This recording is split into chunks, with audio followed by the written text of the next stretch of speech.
In this video, we will illustrate the central limit theorem with 12 values in a data set considered the population, and we will demonstrate all 12 choose 5 or 792 different samples of size 5.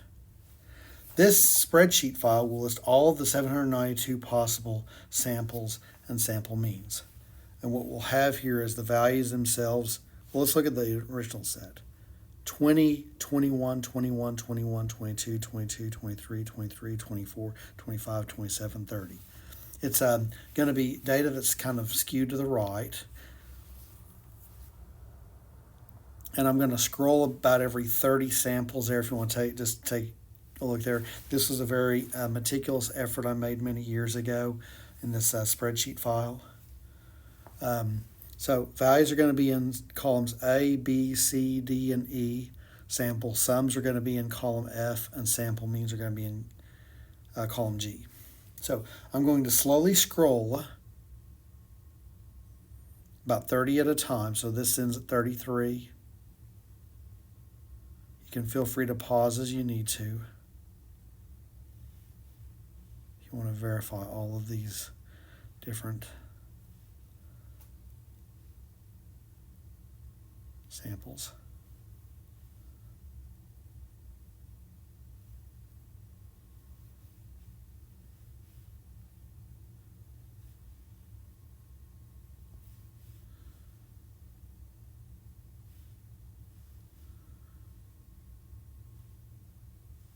Can't remember how many hours it took me to build this. I definitely needed to make a nice judicious choice of copies and pastes to build this file up.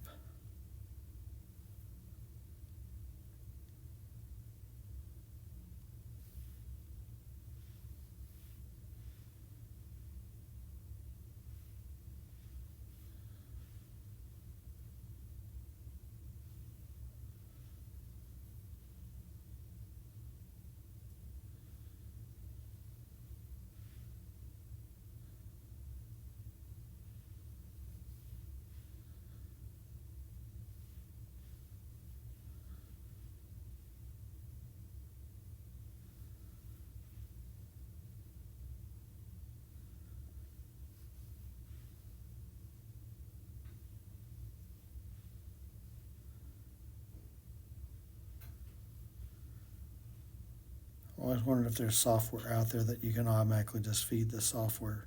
Here's a population, generate all samples of size whatever. I thought the TI calculators, even more sophisticated TI calculators, had them, but I was told, I don't know if they were accurate, but that there was no such command.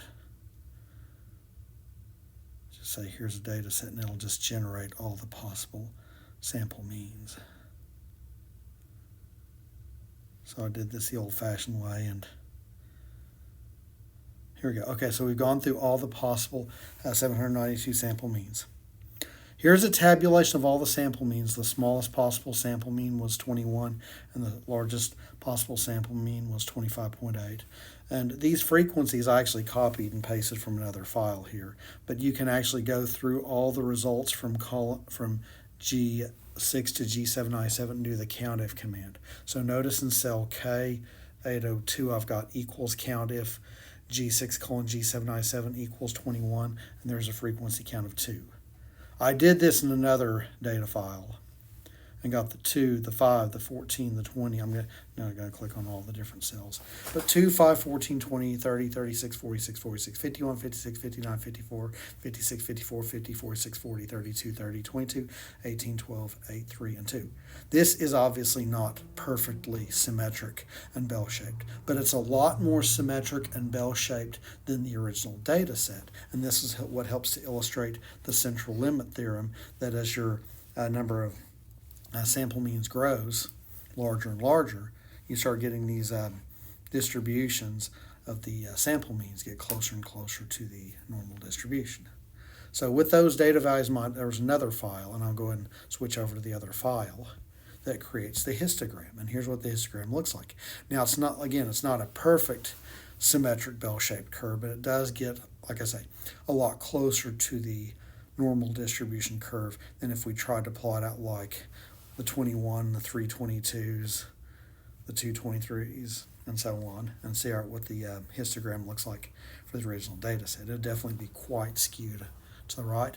But this, there's a slight skew to the right on this bell-shaped curve. But it's a lot closer, again, to the normal distribution than our original data set.